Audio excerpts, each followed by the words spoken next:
Jadi memang untuk mendapatkan esensi secara universal memang butuh kreativitas, karena kalau misalnya kita tidak mengembangkan pemikiran ke arah sana, nanti kita terjebak seperti agama-agama yang lain gitu. Sedangkan di Urantia ini syarat dengan filosofi dan filsafat serta spiritualnya.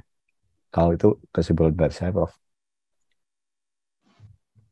Oke, kalau bicara kreativitas, Ibu Rini kan punya kreativitas membuat ini ya. Dia bikin time kronologinya, dia bikin.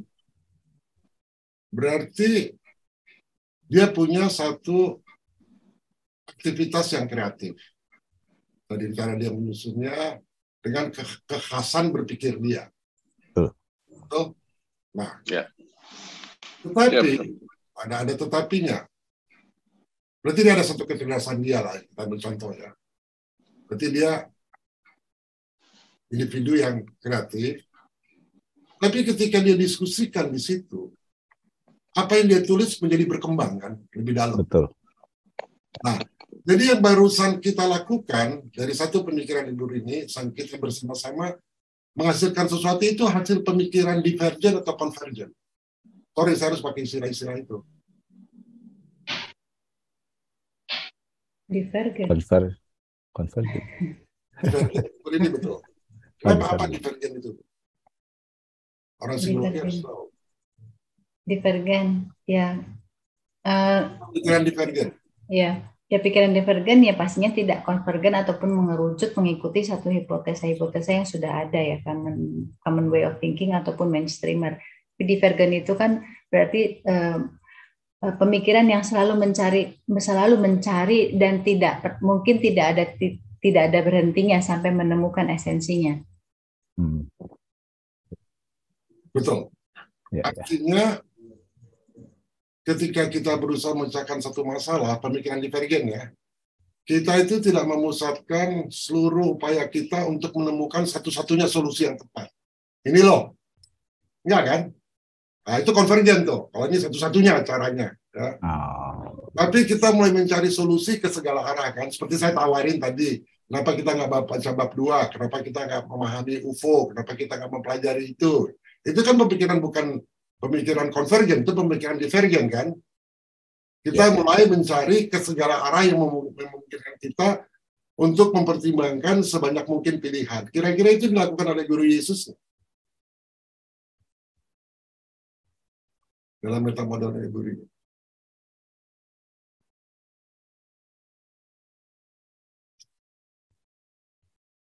Sulit Bu Rini pertanyaannya. Iya.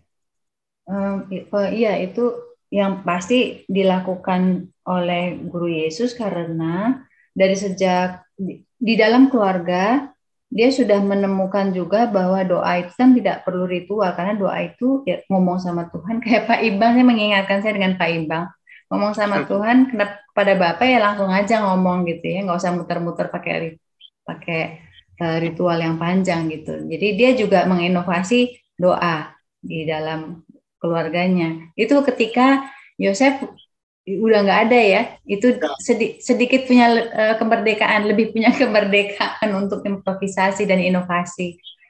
Nah, di luar pun begitu ya, ketika menemukan bahwa di bait Allah itu begitu banyak korban sembelihan, itu dia rubah cara-caranya, nggak lagi yang harus pakai menyembelih korban yang sampai berdarah-darah, tapi dia ganti gitu. Nah, itu satu keberanian sekali ya untuk bisa melakukan perubahan, bukan pembaharuan ya, perubahan ini. Oke. Sekarang kita kembali ke pemikiran divergen ya Bu ya, teman-teman ya. Kita setuju ya Pak Tovan, Pak Rudi. Iya. Ya, setuju. Jadi pemikiran divergen itu kita tidak memusatkan pikiran ke konvergen ke satu titik, tapi kita mau mencari solusi ke segala arah ya. Dan kita harus mempertimbangkan dengan bijaksana semua pilihan. Kita harus pertimbangkan itu.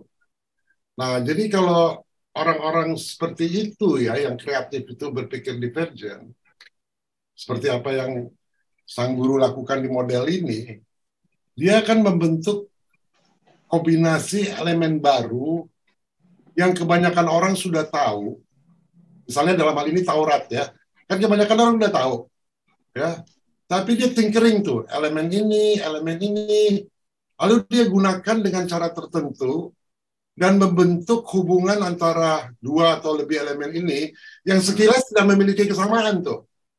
Saya sering tuh mempraktekkan itu tuh di sini ya. Yang sekilas nggak ada kesamaan, cari benang merahnya, membentuk satu. Itu cara berpikir kan. Itu pemikiran divergen. Jadi kita perlu melatih pemikiran divergen. Nah itu cara berpikir divergen itulah yang mendasari pemikiran kreatif. Kalau ini sudah konvergen, apalagi kalau pakai kata pokoknya, udah itu pemikiran konvergen. Setuju? Ya, jadi kita harus berpikir divergen. Nah, ciri-ciri untuk berpikir divergen itu apa? Ada urutan-urutannya. Pertama ya, kita kita harus punya kemampuan untuk mengekspresikan berbagai jumlah ide yang maksimum. Jadi kita nggak bicara soal kualitas nggak penting, tapi kuantitas saja. Berarti nggak? Ya, ide-ide konyol lah. Ya, semua ide-ide konyol, ide-ide nggak konyol. Nah, itu memerlukan kecepatan. Jadi ketika ada begini, ya kita dengan cepat, kita ide-idenya ini. Jadi you collecting the idea. Itu nggak perlu kualitas kan. Betul? Kita hanya perlu kecepatan aja, kemampuan untuk mengekspresikan jumlah ide yang maksimum. Iya. Nah, itu satu step. Setelah itu, setelah you punya ide-ide yang berbagai macam, dan itu harus cepat. Dan biasanya datang dalam 3 second tuh. Kadang-kadang nulisnya tuh, makanya saya kalau dapat ide itu nulis, yang saya tulis tuh suka salah-salah ketikan saya, ngerti nggak? Ya. Kalau saya tulis pakai tangan, tulisan tangan saya nggak bisa baca lagi ya.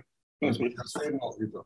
Nah, yang kedua, ini penting ya urutannya. Pertama, your speed ya. Nah, kalau kita belajar speed reading, memory power, kita bisa cepat tuh mengekspresikan jumlah ide maksimum.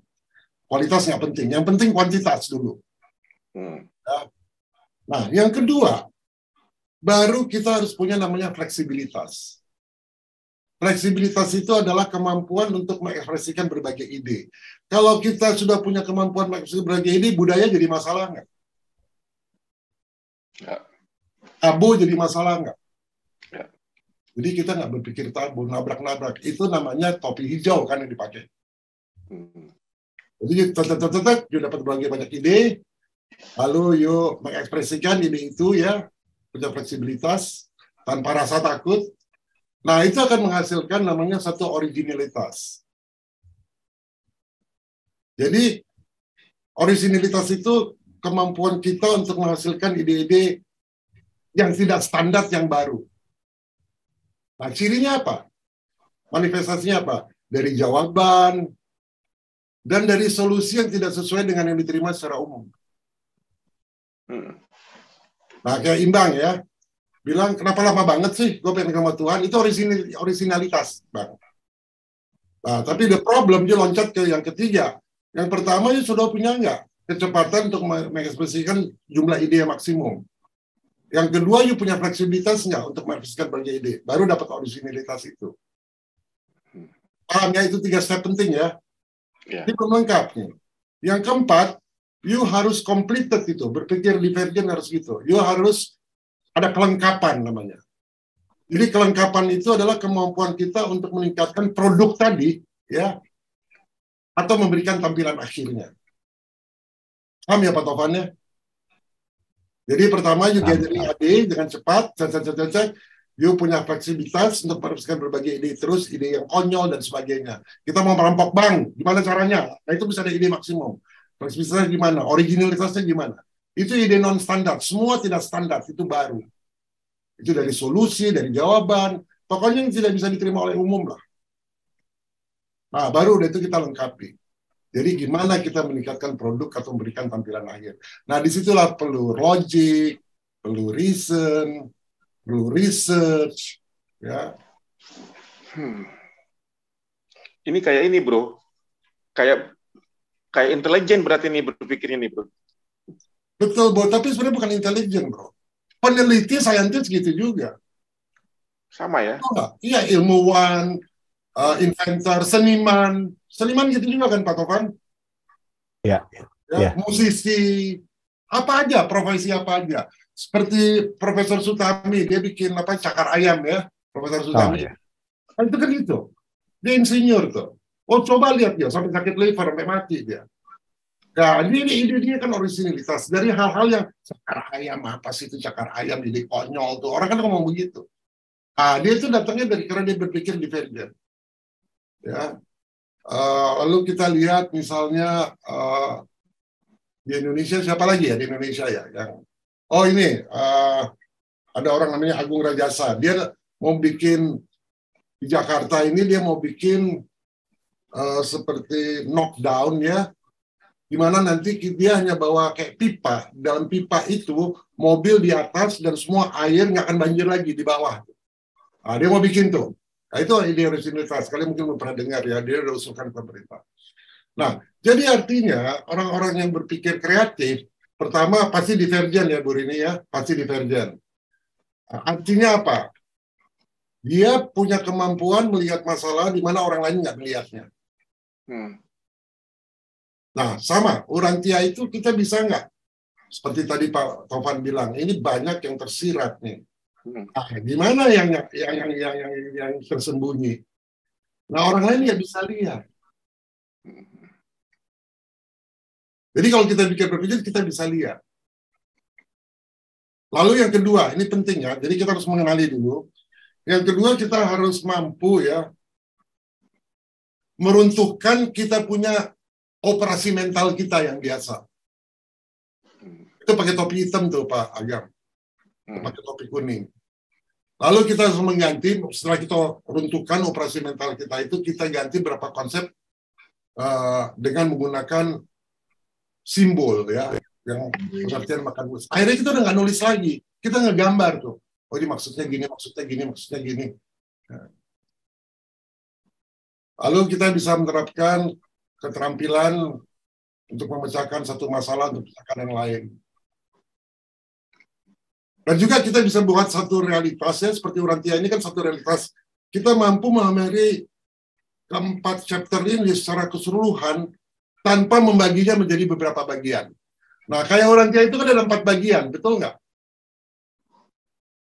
Kalau kita berpikir divergen, kita bisa memahami keempat chapter itu menjadi satu realitas secara keseluruhan, nggak kita pilah-pilah lagi. Kalau you bacanya satu chapter, you hanya konvergen di situ. Tapi kalau you bisa menyatukan the whole book, ya, dan memecahkan masalah mulai dari Tuhan sampai metamodel sang guru, ya, you bisa memecahkan semua masalah kan? Ya. Jadi you nggak menjadi beberapa bagian. Jadi Urantia kita nggak melihat sebagai ini chapter 1, tapi kita melihat kita nggak bagi jadi berapa bagian. Dan dengan gitu, kita dengan mudah ya, kalau kita udah bisa gitu, kita dengan mudah bisa membuat namanya asosiasi. Konsep-konsep yang jauh. Betul? Itu out of box. Dan karena kita sudah bisa membuat asosiasi, otomatis kita punya kemampuan memori, otomatis tuh. Oh ini memorinya bagus, enggak, itu otomatis. Kalau kita udah punya vision, kita lihat kan. Otomatis kita punya kemampuan memori untuk berikan informasi yang tepat pada saat yang tepat. Makanya fleksibilitas berpikir jadi penting. Makanya kita nggak bisa pakai satu topi kuning, topi putih, tapi kita harus punya fleksibilitas. Kapan kita pakai topi hitam, kapan kita pakai topi kuning, kapan kita pakai topi hijau. Nah, sekarang ada kemampuan-kemampuan kalau kita berpikir divergen, ini kreatif, ini semua kreatif ya. Jadi kreatif itu bukan, bikin lukisan, kreatif, bukan gitu. Kreatif itu ya, kita punya, ini mungkin intuition juga ya. Kita akan punya kemampuan untuk memilih salah satu alternatif pemecahan. Jadi kita punya banyak kan alternatif. Tapi kita punya kemampuan, ini alternatif ini, sebelum masalahnya kita periksa. Ini matanya kayak ipar saya, matanya infeksi. Alternatifnya kan banyak, dioperasi, kasih obatin. Nah, kita punya kemampuan berikan informasi ya. Hanya satu alternatif pecahan sebelum kita lihat. kreativitas. Jadi makanya Pak Kun itu kreatif sekali dia. Lalu juga ya Bang, tadi sesuai dengan kenapa Tuhan nggak kasih gua gitu aja. Mungkin Tuhan udah kasih, bro. Tapi you tidak punya kemampuan memasukkan informasi yang baru itu ke dalam sistem pengetahuan you. Mungkin nggak? Jadi kasih informasi itu, tapi you punya kemampuan masukin. Nah, gini. Kita kan sering dapat informasi yang baru, tapi nggak masuk dalam sistem pengetahuan kita. Misalnya ya, you kan dimakan, pokoknya saya hanya believe what I see gitu. Saya udah kasih informasi.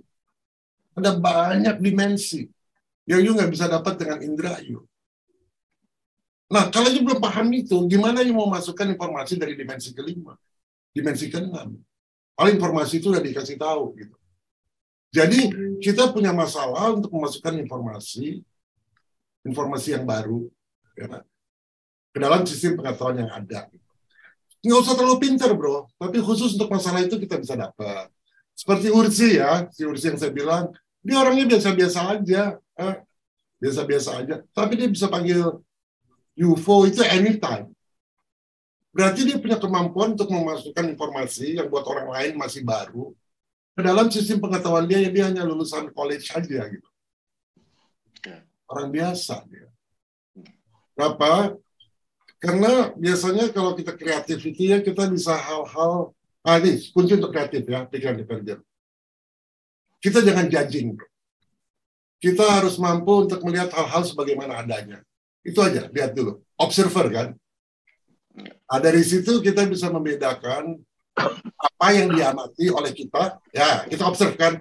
Oh, yang saya amati ini loh. Dan apa yang kita bawa sebagai interpretasi kita. Kita harus pisahkan dua itu.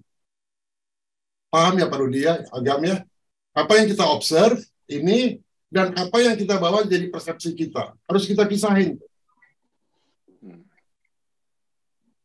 Itu merupakan kreativitas. Nah, dengan demikian, kalau kita sudah bisa itu, kita mudah untuk menghasilkan ide, pemikiran, imajinasi kreatif. Lalu kita punya kemampuan untuk menyempurnakan detail. Untuk meningkatkan ide asli kita itu, kita detailin. Makanya orang-orang filsafat, seniman, kayak lagu kemarin dari Led Zeppelin, dia kan menyempurnakan ide dia tadi kan. Dengan iringan gitarnya si Jimmy Page, ya, dan so on. Sehingga menjadi karya yang bagus. Itu catatan saya kira-kira teman-teman mengenai. Jadi kreativitas, oh dia pelukis, kreatif, agak begitu. Pemikiran divergen. So, put in the mind tuh, pemikiran divergen. Apalagi kalau kita sebagai seorang terapis gitu ya. Misalnya kita lihat anak-anak yatim piatu, gitu. Kita, aduh kasihan. Jangan itu satu pemikiran. Itu pemikiran konvergen tuh bro. Sumbang gitu. Gue pengen orang miskin teriak. Itu konvergen. Dia melihatnya harus divergen. Orang selalu bilang divergen itu holistik gitu. Setuju bro. Sebenarnya kita udah kerjakan itu juga, tapi kadang-kadang nggak menyadari bahwa kita berdivergen, toto nanti balik lagi ke konvergen. Tapi divergen juga banyak yang kita kerjakan. Ya. Banyak juga. Dan yang paling penting bro untuk melakukan itu, setelah kita eksperimen.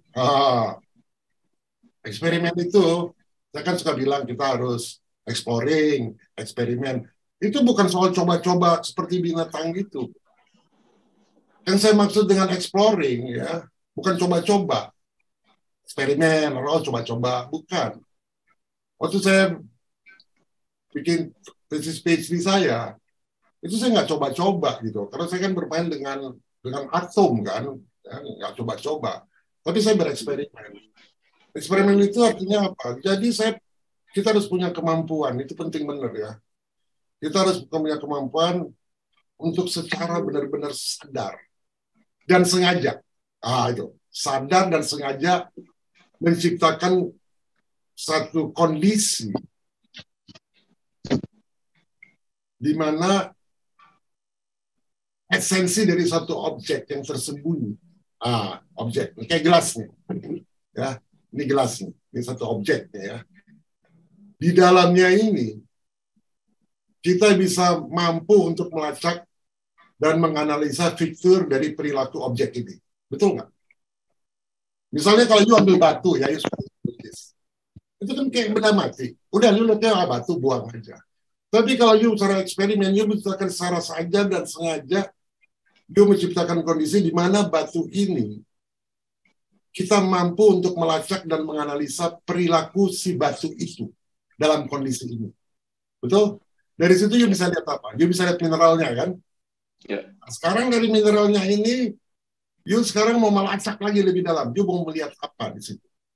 Saya pengen lihat unsur-unsur uraniumnya, strontiumnya, rubidiumnya, atomiknya. Betul nggak? Ya. Akhirnya batu itu bisa bercitra banyak. Nah, Ya.